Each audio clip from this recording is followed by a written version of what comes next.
حفيظ وعلمنا وأسلافنا وآباؤنا الصالحون الله يغفر نيتنا في نيتهم وعملنا في أعمالهم واخلقنا في أخلاقهم إلى حضرة النبي وآل النبي بسر الفاتحة.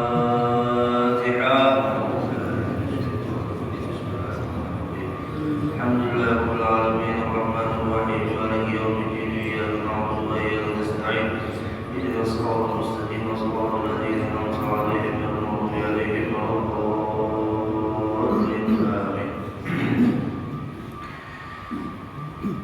السلام عليكم ورحمة الله وبركاته. الحمد لله الذي هدانا لهذا وما كنا لنهتدي لولا أن هدانا الله. أشهد أن لا إله إلا الله وحده لا شريك له وأشهد أن سيدنا ونبينا محمدا عبده ورسوله الذي لا نبي بعده. اللهم صل وسلم على سيدنا محمد ما اتصلت العيون بالنظر وتزخرفت الأرضون بالمطر وحج حال واعتمر ولبى حلق ونحر وطف بالمتبعته وبطل الحجاب وعلى آله وصحبه وسلم تسليما كثيرا. أما بعد سبحانك لا علم لنا إلا ما علمتنا إنك أنت العليم الحكيم. لا حول ولا قوة إلا بالله العلي العظيم. نوينا تعلم وتعليم وتذكر وتذكير والنفع والانتفاع والإفادة والاستفادة والحث على التمسك بكتاب الله وسنة رسول الله صلى الله عليه وسلم والدعاء إلى الهدى والدلالة على الخير ابتغاء وجه الله مرضاته وحبه وثوابه. وقال المصنف رحمه الله تعالى ونفعنا بعلومه في الدارين آمين. الإمام الشيخ Ahmad bin Muhammad bin Athaillah Sakandari beliau mengatakan di dalam kalam hikmahnya, rubbama abbara 'anil maqam man istashrafa 'alaihi wa rubbama 'abbara 'anhu man wasala ilaihi wa dhalika multabisun illa 'ala sahibi basirah. Ujar Sidin, terkadang ada orang yang menguraikan tentang kedudukan seorang wali, kedudukan satu maqam, dan orang itu manistashrafa alaih, yaitu orang yang hanya sekedar mengetahui atasnya tapi tidak mengalaminya. Ini bukan wali, tapi dengan keilmuannya dia bisa menerangkan tentang makomnya wali. Nah, ada orang seperti ini, dan ini tidak disalahkan, wajar dan dibolehkan. Namun orang seperti ini ketika menerangkan tentang sebuah makom harus dengan mengatakan ujar si wali A, ujar dalam kitab A, ujar Nabi, karena dirinya tidak mengalami apa yang disampaikan, hanya mengetahui secara ilmiah, secara pengetahuan. Orang seperti ini ketika menyampaikan tentang maqam zuhud umpama, sedangkan dia belum merasakan bagaimana maqam zuhud, tapi dalam menerangkan tentang maqam zuhud, masya Allah, tabarakallah, keilmuannya sangat bisa diterima karena landasannya sesuai dengan orang yang menyampaikan di dalam kitab itu adalah orang yang zahid. Umpama saja telah dikatakan oleh Sufyan Ats-Tsauri. Nah, Sufyan Ats-Tsauri adalah orang yang zahid. Ya. Ia menerangkan tentang zuhud menurut orang yang pernah zuhud, orang yang sudah mengalami zuhud. Ujar Nabi, zuhud ini begini-begini. Ia terangkan itu zuhud sesuai dengan apa yang dikatakan Nabi, dan Nabi seorang yang zuhud. Sedangkan dia belum lagi mencapai maqam zuhud. Ini bagaimana kita untuk meminandui orang yang menyampaikan tentang maqam secara ilmiah dengan orang yang menyampaikan makom secara pengalaman alias sudah sampai kepada makom itu. Maka Imam Ibnu Athaillah menerangkan di dalam kitab ini, wa rubbama disebutlah abbara anhu man wasala ilaihi, dan terkadang ada orang yang mengibaratkan, menguraikan tentang ilmu makom kedudukan seorang wali, makom zuhud, umpama khauf, raja, dan dia sudah memang sampai di makom itu. Wa dzalika multabisun illa ala sahibi basirah, dan demikian itu multabis itulah samar. Dan demikian itu yang dua orang ini bagi kita ketika dihadapkan mereka yang berdua ini menyampaikan tentang ilmu yang mengenai makom dan kedudukan seorang wali, itu multabisun bagi kita, sama bingung, ini si A ini menyampaikan sampaikan makomnya atau secara ilmiah aja kan? Yang kedua ini bilang sampaikan makomnya atau secara ilmiah aja kan? Multabisun, membingungkan atau samar saja sini. Illa kecuali ala sahibi basirah, bagi orang yang memiliki mata hati yang tajam pasti bilang ini menyampaikannya hanya secara ilmiah, sedangkan dia belum lagi sampai kepada makom yang dia sampaikan. Oh, ini orang benar-benar sudah sampai ke makom itu, terlihat jelas bagi mereka yang sudah memiliki tajamnya mata hati. Inilah yang disebut dalam kaidah la ya'riful wali illa al-wali, tidak mengetahui itu wali kecuali wali juga.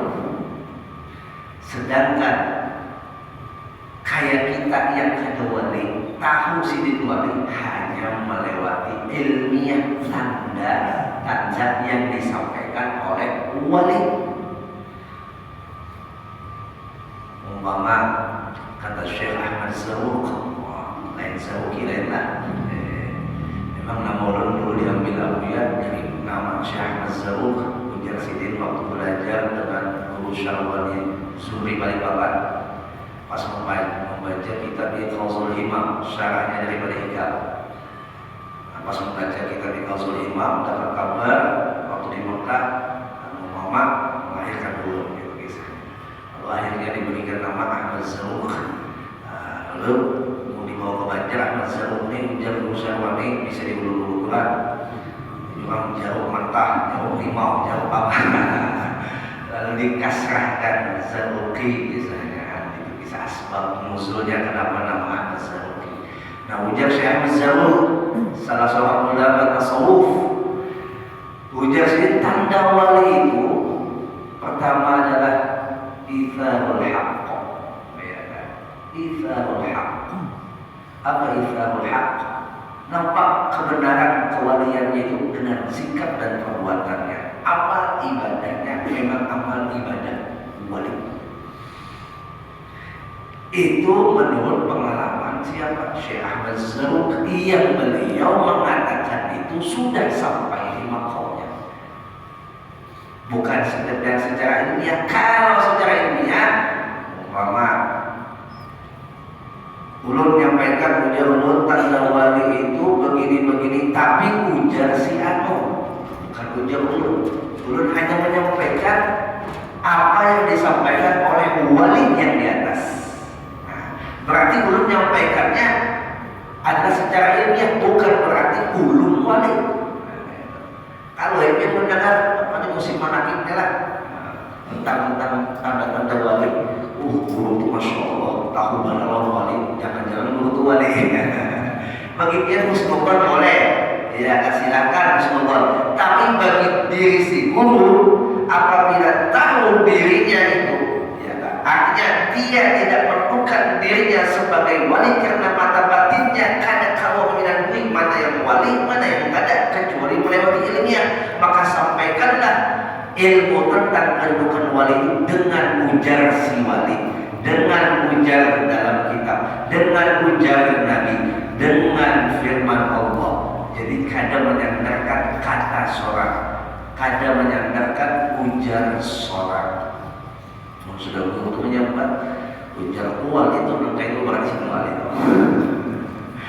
Insyaallah. Kamu tahu lah zuhud itu nangka ini. Aku sudah merasakan zuhud. Oh baginya ini kan. Orang sini sudah merasa zuhud. Lah ada sudah masuk di makam zuhud. Kita yang menerangkan oke, husnuzon dengan ucapan sendiri. Tapi bagi sidin ya, ketika menyampaikan itu ketahuan yang mana yang bujur-bujur amanah dengan keadaannya lalu menyampaikan secara ilmiah dengan secara keadaannya yang sudah sampai di makom itu. Sebelum kita lanjutkan, di antara tanda orang itu menyampaikan tentang masalah yang tentang ya, masalah makom-makom yang luar biasa ini hanya dengan cara ilmiah, dengan cara pengetahuan. Satu tandanya adalah itu disebutkan farahuhu wastifsharuhu wa nashatuhu 'inda at-ta'bir wa dha'fu ta'thirihi fi qulubil mustami'in. Ia senang, gembira, ya Pak, semangat ketika menyampaikan tentang ilmu-ilmu maqam kewalian. Senang, wa yu'a dzalika yu'a fi wajhi, dan terlihat di wajahnya seperti itu, senang. Yang menyampaikannya memang ilmunya luas, pintar, membaca kitab tentang masalah makom-makom kewalian ini, masya Allah, mengetahui secara ilmiahnya luar biasa, senang dia menyampaikan. Tapi wadhafu ta'thirihi fi qulubil mustami'in, membekas di hati para pendengar itu sedikit, dhaf, lemah sedikit. Kayak dia mulai berkisah tentang keadaan Mekah lawan Madinah. Mun pian hanya mengisahkan ujar lawan pian suah kesana beda. Ya, beda. Pian menyampaikan kisah tentang Mekah Madinah, ujar kuitan pian, ujar keluarga pian atau ujar keluarga pian, begitu senang pian menceritakan, begitu senang. Kenapa hati pian hendak sampai ke sana? Tapi ketika pian menyampaikannya, kadang kala memvisualisasikan, menggambarkan secara nyata dengan kata-kata pian itu sehingga membekas di hati orang yang mendengarkan cerita pian. Sedikit saja membekasnya, dhaf, lemah sedikit saja. Nah beda dengan orang yang sudah wasil, sudah sampai di makom itu, atau umpamanya sudah sampai waktu ke Mekah, berkisah tentang Mekah itu, innahu yu'abbiru ka'adad at-ta'bir wa quwwat ta'birihi wa quwwat ta'thirihi 'inda al-mustami'in atau fi qulubil mustami'in. Ujar di dalam kitab. Ya. Orang yang sudah sampai makomnya, dia menerangkan tentang makom itu ka'adad at-ta'bir, santai aja, sebagaimana biasanya orang menguraikan tentang masalah ilmu. Kenapa jadi biasa? Kita ambil contoh, orang yang hanya sufi lawan orang yang lama sufi gayanya beda. Jemaah, menjurah ada kan? Orang yang sudah lama sufi santai gayanya, ya karena ini petantang petenteng. Tapi orang yang hanya sufi, ya Allah, hai petantang petenteng, ya kan? Pokoknya berjalan sudah mulai kainnya jalannya, gayanya, wah sudah lain nih. Hanya sufi wah. Apalagi bukan itu sudah hanya sudah sampai untuk menjual, ini belum soge, belum soge, tapi yang ngerti tentang apa namanya seperempat mobil yang mewah, tentang harga mobil mewah, tentang permata, tentang batu bara, yang ngerti. Padahal ini bukan di pembisnis batu bara, bukan pembisnis permata, bukan pembisnis jual mobil mewah, bukan, tapi Tapi kayaknya menerangkannya malahan pada orang bisnis batu-bara. Ya.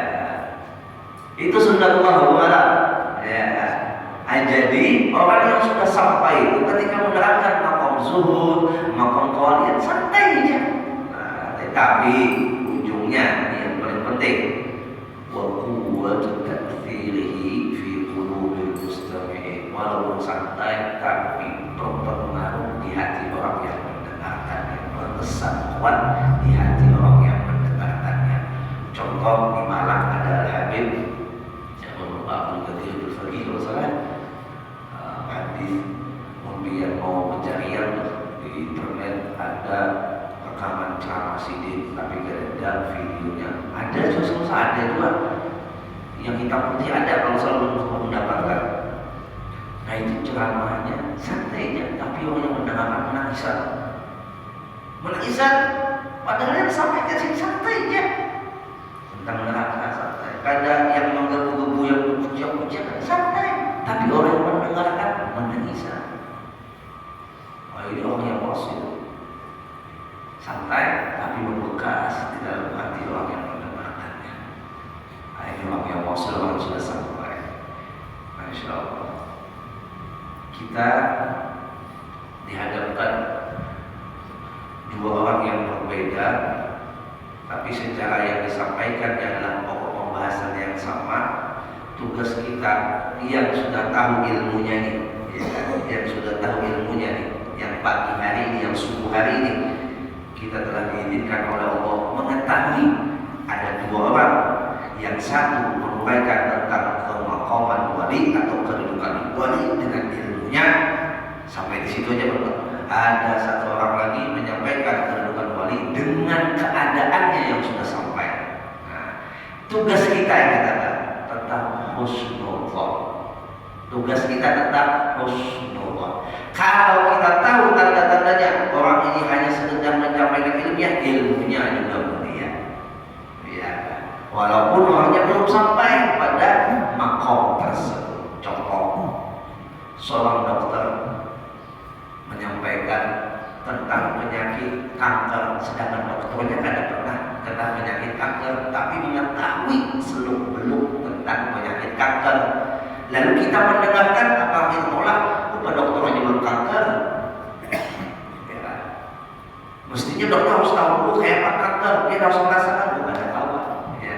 Dokter hanya tugasnya menyampaikan bagaimana tanda-tanda penyakit kanker walaupun sidin kadang mengalami penyakit kanker. Nah, itu cara sudut kita memandang kepada mereka. Sudut pandang kita kepada mereka yang ketika menyampaikan tentang makom kewalian hanya dengan cara ilmunya. Oh, ilmunya benar, sini menyampaikannya pun qala, kila, dikata atau telah berkata ulama siapa udah dibahas, kita harus terima, jangan kita tolak. Iya kan? Tapi mun kita ditemukan dengan orang yang wasil, yang sudah sampai di makom itu merupakan karunia yang besar. Karunia yang besar. Hanya ujar ulama paling alih itu ma'rifat kepada wali dibandingkan ma'rifat kepada Tuhan. Kalau ma'rifat kepada Tuhan, kepada Allah, jelas sifatnya. Jelas sudah sifatnya. Allah Maha Kuat, Allah Maha Kuasa, Allah Maha Kaya. Ya, Allah yang menjadikan alam. Tapi kalau wali itu susah dikenali. Boleh jadi wali itu ada di rumah dia, boleh jadi Pak wali itu ada di sekitar dia, dalam keluarga dia, di kampung dia duduk di sekarang kita itu wali dia tidak tahu. Itu susahnya kata ulama mengenali wali secara mata batin, kecuali orang yang diberikan oleh Allah mata batinnya yang tajam. Biar tahulah wali kalau sudah dibukakan oleh Allah kasyaf, kata mereka, bukan kata ulun lah, kata mereka itu mereka melihat di dahi-dahi kita itu tertulis ada ahlus syaqawah, ada ahlus sa'idah. Ini orang yang celaka, ini orang yang beruntung. Nampak dilihat mereka di dahi. Allah. tertulis sudah takdir kita itu dihindari dan mereka melihat. Ya, digunakan oleh Allah kasyaf namanya lah. Itu bagi mereka yang sudah wasil sampai di makamnya. Kita ya tadi alhamdulillah dapat ilmu bagaimana kita bisa harus terus untuk husnuzan kepada setiap makhluk Allah agar apa? Agar kita selamat dari ketulahan lawan wali. Yang ketulahan ulama aja 3 bala kalau timpakan. Hadisnya sahih, Nabi yang katakan, bukan wali yang mengatakan, Nabi yang katakan. Saya ta'ala ummati zaman yafirun 'ala ulama wal fuqaha, akan datang nanti satu zaman di mana umatku lari daripada ulama dan fuqaha. Fayabtaliyahumullah bi thalathati baliyat, dan Allah timpakan bagi mereka yang lari dari ulama itu 3 bala. Nah, satu balanya apa?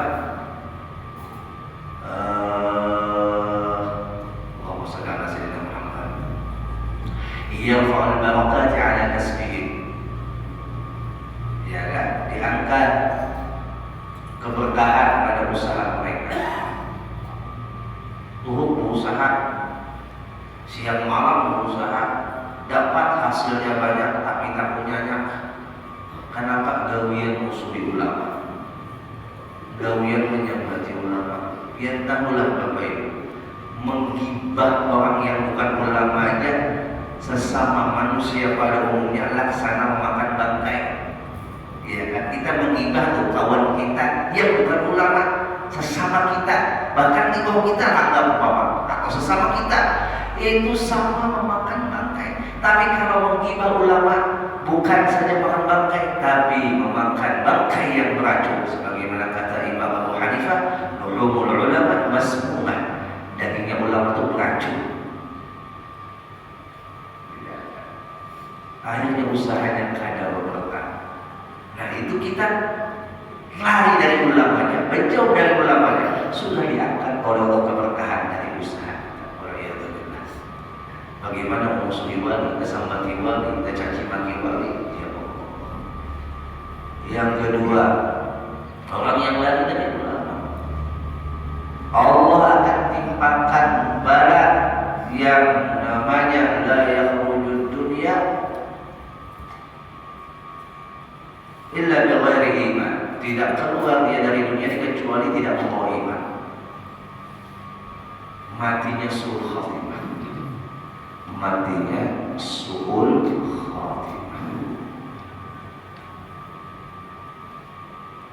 Ulun sering mendengar hadis ini disampaikan baik dari Abah Gus Kumpul, dari ulama-ulama yang ada di Hadramaut, tentang hati-hati kita dalam menundukkan hati dengan ulama. Saya sambat bahwa orang yang musuhi ulama dijamin matinya suul khatimah walaupun sembahyangnya terus. Dijamin matinya suul khatimah. Alhamdulillah. Habis itu yang ketiga, orang yang lari daripada ulama yusallitullah alaihim sultanan zaliman. Allah timpakan kepada mereka yang lari dari ulama itu pemimpin yang zalim. Allah kasih di penduduknya, di kampungnya, di negerinya seorang pemimpin yang zalim. Itu hukuman bagi orang yang lari dari ulama. Siapa yang bilang Nabi Muhammad bukan ulama? Jadi dikatakan Bapak Ibu, kita mengetahui tentang ilmu ini, dikatakan tugas kita tentang husnuzan. Walaupun kita sudah tahu ini tanda orang yang sudah wasil, sudah sampai di makam itu, ini tanda orang yang hanya sekedar mengatakan secara ilmu, sedangkan dirinya belum sampai ke makam itu. Tetap kita husnuzan, memuliakan yang satu tadi wali yang sampai wasil, tetap kita wajib kita bahkan menghormati dan memuliakannya. Yang kedua, kita tetap juga menghormati karena ilmunya. Karena ilmu yang disampaikan adalah ilmunya wali. Contoh lagi, Syekh Abdul Qadir Jailani di dalam kitab Al-Ghunyah, kitab beliau namanya Al-Ghunyah. Itu Sidin berani mengatakan tentang keutamaan 10 awal Dzulhijjah yang tidak ada landasan dari Nabi Muhammad. Kenapa Sidin berani? Karena Sidin wasil, sampai sudah merasakan pengalaman ketika Sidin memuliakan 10 awal Dzulhijjah. Ujar Sidin, orang yang memuliakan 10 Dzulhijjah dengan amal soleh itu akan Allah beri 10 kemuliaan. Itu janji Syekh Abdul Qadir Jailani dalam kitab Al-Ghunyah. 1. Az-ziyadah fi umri, al-barakah fi umri. Al-barakah fi umri, Allah berkahi umurnya. Yang kedua, waz-ziyadah fi mali, Allah tambahkan hartanya. Orang yang memuliakan 10 awal Dzulhijjah dengan amal soleh biar belum disungguh masih di 10 awal Dzulhijjah. 1, biar diberikan oleh Allah barokah pada umurnya. 2, bertambah hartanya. Yang ketiga, Allah berikan at-takfir li sayyi'at, yaitu dihapus kesalahannya. Yang keempat, at-tad'if li hasanati, Allah lipat gandakan kebaikannya. Bahkan at-tazkil fi mizani sampai at-tashil fi sakarati mauti. Ini yang paling diidam-idamkan kita, dimudahkan ketika sakarat mautnya, diberatkan timbangan mizannya. Hal itu disebutnya dalam kitab Ghunyah. Syekh Abdul Qadir Jailani mengatakan 10 makmum, sampaikan seingat dulu. 10 lah. Jadi yang pertama apa tadi? Al-barakah fi ummi, barakah umurnya. Yang kedua, az-ziyadah fi mali, bertambah hartanya. Yang ketiga, at-takfir li sayyiati, dihapus kesalahannya. Yang keempat, at-tad'if li hasanati, dilipat gandakan pahalanya. Yang kelima, at-tazkir fi mizani, diberatkan timbangannya. Habis itu yang keenam, at-tashil fi sakarati mauti, Allah mudahkan pada sakarat mautnya. Habis itu yang ketujuh, ad-diya inda zulumati, Allah berikan cahaya ketika di kegelapannya. 7 dia ingat tuh, masih saya belum dengar lagi. Masya Allah. Apa? Mizan sudah. Apa 9, 10, 3 lagi PR berarti.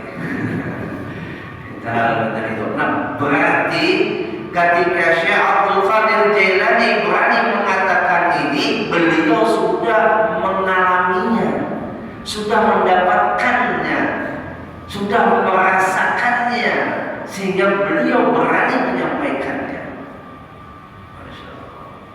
Umpama lagi di dalam kitab Kaifa Takunu Ghaniyan Al-Habib Sa'ad Al-Aidarus, beliau mengungkap tentang amalia-amalia supaya sugih, yang mana bukan sekedar pengalaman beliau, juga beliau masukkan hadis dan riwayat tentang amalan tersebut.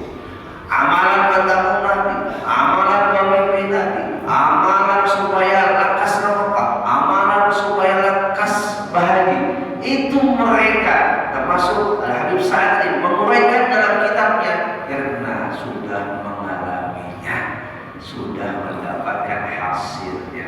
Selain beliau juga mantapkan dengan landasan dalil hadis rujukannya. Umpama kayak Syekh Semad, ya enggak, mengatakan kepada salah satu murid, yang mana muridnya minta amalan. Dulu amalan apa dasar dulu nih di kampung, lalu isi raja yang zalim, ya kan, ini bukan kepada kayak dulu misalnya ujar sih, sama tadi namamu ya Semad, ya Semad. Ayo, bukan itu wahai guru, ia belum maksudnya belum minta asma Allah apa yang belum amalkan, ya kan, asmaul husna apa yang belum baca, ya Rahman ya Rahim ya Wadud ya Ghafar ya Qahhar ya Jabbar. Maksud si murid bertanya kepada Syekh Semad, ya Semad, cukup sebut namaku ya Semad, ya Semad, ya Semad. Ini orang masih menyapiannya wani-waninya menang itu. Wah, mereka hendak lancar rezeki sambat aja pernah mengadul. Bukannya